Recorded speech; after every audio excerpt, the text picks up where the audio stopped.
Hello बच्चों, कैसे हैं आप? उम्मीद करती हूँ आप बढ़िया और एकदम मज़े में होंगे। तो आइए बच्चों, अपने अध्याय की शुरुआत करते हैं और हमारे इस अध्याय का नाम है अपना स्थान स्वयं बनाइए। बच्चों, ये बात तो सच है, हमें अपना स्थान स्वयं ही बनाना चाहिए। अगर हम गलत कार्य करेंगे तो हमारा स्थान स्वयं ही गिर जाएगा। अच्छे कार्य के द्वारा ही हम अपने स्थान को बनाए रख सकते हैं। आइए इस कहानी के माध्यम से जानें। सबसे पहले इसमें आए कठिन शब्दों को पहचान लेते हैं। वे शब्द हैं उन्नति, कृतज्ञता, खजांची, वित्त मंत्री और लज्जित। इन शब्दों का उच्चारण कीजिए और इनके लेखन का अभ्यास कार्य कीजिए। तो अपने अध्याय को हम शुरू करते हैं। बादशाह ने एक दिन अपने मंत्री से कहा, मुझे अपने लिए एक आदमी की जरूरत है। कोई तुम्हारी निगाह में चढ़े तो लाना, पर इतना ध्यान रखना कि आदमी अच्छा हो। बहुत दिनों की जांच पड़ताल के बाद मंत्री को एक आदमी अच्छा लगा। उसने उसकी नौकरी छुड़ा दी और उन्नति यानी कि उन्नति का आश्वासन दे बादशाह के सामने पेश किया। अर्थात उसने उस आदमी की नौकरी छुड़वा दी कि यहाँ आ जाओ, यहाँ तुम्हें बहुत तरक्की मिलेगी, और ये बोलकर बादशाह के सामने ले आया। बहुत देर तक तो बादशाह को अपनी ही बात याद ना आई। बाद में बोले, हाँ, उस समय शायद कोई बात मन में थी, पर अब तो कोई बात नहीं है। मंत्री ने कहा, हुजूर, मैंने इसे हजारों में से छांटा है और बढ़िया नौकरी से छुड़ाकर इसे यहाँ लाया हूं। बादशाह ने जरा सोचकर कहा, हमारे पास तो इस समय कोई काम नहीं है, पर तुम बहुत कह रहे हो तो हम अपने निजी कार्यालय में चपरासी रख सकते हैं। वेतन 15 रुपए मिलेगा।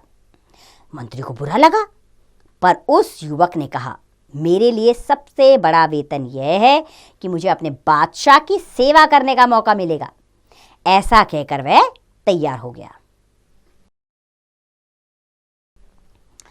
मंत्री जब उसे कार्यालय में छोड़ने गया, कार्यालय यानी कि दफ्तर, कार्यालय में छोड़ने गया तो वहां धूल ही धूल थी, क्योंकि बादशाह वहां ना कभी जाते थे और ना काम करते थे। मंत्री दुखी हुआ, पर युवक खुश था। उसने अच्छा स्थान दिलाने के लिए मंत्री के प्रति कृतज्ञता भी प्रकट की। स्थान यानी कि पद। तो वो व्यक्ति बहुत खुश हुआ कि आपने मुझे बहुत अच्छा पद दिलाया है। उसने लगातार कई दिनों तक उस कार्यालय को साफ किया और उसे शाही कार्यालय का रूप दिया। उस दफ्तर में एक छोटी सी कोठरी थी। युवक ने उसकी जांच पड़ताल की तो पता चला कि पिछले सालों में बादशाह के पास जो पत्र आए थे, उनके लिफाफों का ढेर उस कोठरी में था। उसमें से बहुत से लिफाफों पर सोने की पच्चीकारी थी और रत्न जड़े थे। ये वे लिफाफे थे जो विवाह आदि के शुभ अवसरों पर, अवसरों यानी कि समय पर, दूसरे बादशाहों और अमीर उमराओं के यहां से आए थे। युवक ने कारीगर लगाकर सब कीमती सामान लिफाफों से उतरवा लिया और बाजार में बेच दिया। इससे कई हजार रुपए मिले। उनमें से कुछ से तो उसने कार्यालय के लिए सामान खरीदा और बाकी सरकारी खजाने में जमा करा दिए।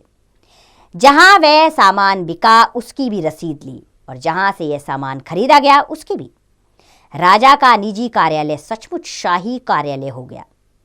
चुगलखोर कौन होते हैं बच्चों? जो इधर की बात उधर करते हैं, जिनके पास इसके अलावा और कोई काम नहीं होता।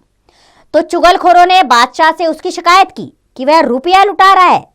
तो चुगलखोरों ने क्या बोला, अरे सरकार, वो तो आपके पैसे बर्बाद कर रहा है वहां पर। एक दिन बादशाह गुस्से से भरे कार्यालय गए। साफ सुथरा कार्यालय देखकर फिर दंग रह गए। फिर भी उन्होंने तेज आवाज में पूछा, तुमने यह सजावट किसके रुपए से की है?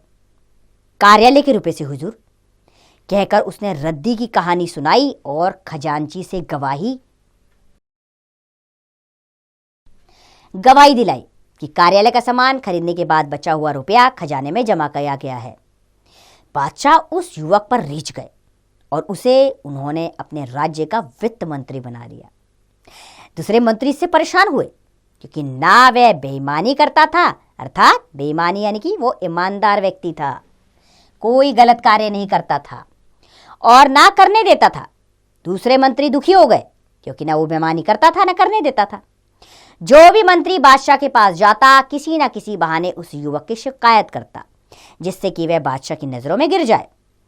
एक बार रात को 2 बजे बादशाह ने अपने सेनापति को बुलाकर कहा, हमारे सब मंत्रियों को उनके घरों से उठाकर इस कमरे में ले आओ, लेकिन वे जिस हालत में हो उसी हालत में लाया जाए। समझ लो हमारे हुक्म को। अगर कोई पलंग पर सो रहा है तो उसे पलंग सहित ज्यों का त्यों लाया जाए, और कोई कालीन पर बैठा चौपड़ खेल रहा है तो उसे कालीन समेत लाया जाए। कोई 1 घंटे में सब बादशाह के बड़े कमरे में आ गए। 8 में से 7 मंत्री नशे में थे। उनमें से कुछ जुआ खेल रहे थे। वित्त मंत्री एक चौकी पर बैठे दिए की रोशनी में कोई कागज देख रहे थे। सब मंत्री बहुत लज्जित हुए, लज्जित यानी कि शर्मिंदा हो गए। तब बादशाह ने वित्त मंत्री से पूछा, जनाब रात के 2 बजे किस कागज में उलझे हुए थे? उसने उत्तर दिया, हुजूर दूर के इलाके से इस साल का जो राजकर आया है उसमें पिछले साल से 1 पैसा कम है, तो बार बार देख रहा था कि जोड़ में भूल है या सचमुच पैसा कम है। बादशाह ने अपनी जेब से 1 पैसा देकर कहा, लो अब हिसाब ठीक कर दो और जाओ आराम करो।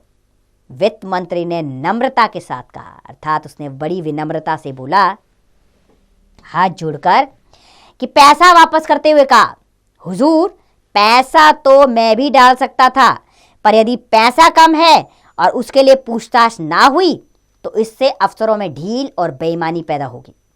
बादशाह बहुत खुश हुए और उन्होंने उस युवक को अपना प्रधानमंत्री बना दिया। तो बच्चों, कन्हैया लाल मिश्र प्रभाकर द्वारा रचित ये कहानी हमें यह शिक्षा देती है कि अच्छे कार्य का फल भविष्य में अच्छा ही होता है। अगर आप ईमानदार हैं, समय का सही सदुपयोग करते हैं, सही तरीके से कार्य करते हैं, तो आप जीवन में सफलता जरूर पा सकते हैं। तरक्की आपके जीवन में जरूर आएगी। तो उम्मीद करती हूँ बच्चों आप भी ईमानदारी के साथ अपना सारा कार्य करेंगे, चाहे वो लेखन हो, पठन हो और आगे जो भी कार्य हो। अब इसका अभ्यास कार्य आप स्वयं कीजिए।